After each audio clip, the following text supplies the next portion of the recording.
দর্শক, এবারে ঢাকার পুরান ঢাকা অঞ্চলের নির্বাচনী প্রচারের খবর আপনাদের জানাতে চাই। রাজধানীর গ্যান্ডারিয়াতে রয়েছেন আমাদের সহকর্মী নফিউল ইসলাম লিংকন, তার কাছে সরাসরি যাচ্ছি। লিংকন, আজকের দিনের প্রচারণার খবর আপনার কাছে জানতে চাই। সকাল থেকে তো আপনি মাঠে ছিলেন, বিভিন্ন জায়গায় ঘুরেছেন। শরীফ, নির্বাচনের প্রচারণা শুরু হওয়ার আজ প্রথম দিন এবং স্বভাবতই সব প্রার্থীরা আজকে ঢাকার পুরান ঢাকায় অর্থাৎ ঢাকা ৬ আসনের প্রার্থীরা কিন্তু মাঠে নেমে গেছেন। আমরা খুব সকালেই দেখেছি যে বিএনপির প্রার্থী ইঞ্জিনিয়ার ইশরাক হোসেন তিনি তার বাবা সাদিক হোসেন খোকার কবর জিয়ারতের মধ্য দিয়ে তার প্রচারণা শুরু করেছেন এবং তিনি পোস্তগোলা, গ্যান্ডারিয়া এবং এর পাশাপাশি আমরা দেখেছি যে সদরঘাটের নবাবপুর মার্কেটের বিভিন্ন দোকানীদের কাছে, ব্যবসায়ীদের কাছে গিয়ে শুভেচ্ছা বিনিময় করেছেন, কোলাকুলি করেছেন, তাদের কাছে ভোট চেয়েছেন। ক্লিংকার বেশি থাকলে সিমেন্ট বেশি খাঁটি। আনোয়ার সিমেন্ট। এবং তিনি ক্ষমতায় আসলে কি ধরনের পরিবর্তন আসবে ঢাকা ৬ আসনে এবং জাতীয় রাজনীতিতে, সেইগুলো তিনি বোঝানোর চেষ্টা করেছেন এবং বিভিন্ন প্রতিশ্রুতি দিয়েছেন।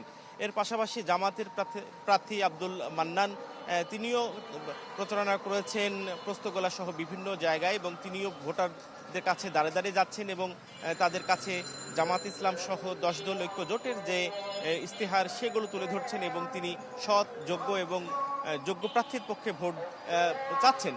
এর পাশাপাশি আমরা দেখেছি যে অন্যান্য দলের প্রার্থীরাও কিন্তু মাঠে নেমেছেন, অর্থাৎ জাতীয় পার্টির প্রার্থী রয়েছে এবং জাতীয় ট্রাক প্রতীক নিয়েও একজন নির্বাচন করছে এবং স্বতন্ত্র প্রার্থীও নির্বাচন করছেন। প্রায় ৭ থেকে ৮ জন প্রার্থী রয়েছে ঢাকা ৬ আসনে এবং মোটামুটি বলা যায় যে খুব আনন্দ উৎসবের মধ্য দিয়ে তারা প্রচারণায় নেমেছেন, কিন্তু সাধারণ মানুষের মধ্যে বা ভোটারদের মধ্যে এখনও উৎসাহ, উদ্দীপনা বা ভোটের যে আমেজ সেটি কিন্তু এখনো শুরু হতে দেখা যায়নি। কেননা প্রথম দিন এখনো পোস্টার লাগানো হয়নি, কেননা আচরণবিধি লঙ্ঘনের সে বিষয়টি রয়েছে।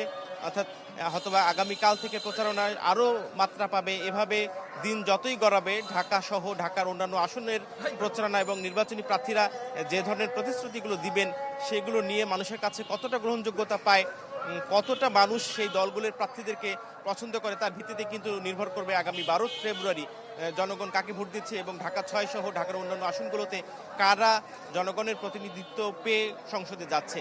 শরীফ, এই ছিল পুরান ঢাকা নির্বাচনী খবর। লিংকন, ধন্যবাদ আপনাকে। দর্শক, গ্যান্ডারিয়া থেকে সহকর্মী নাফিউল ইসলাম লিংকন যোগ দিয়েছিলেন।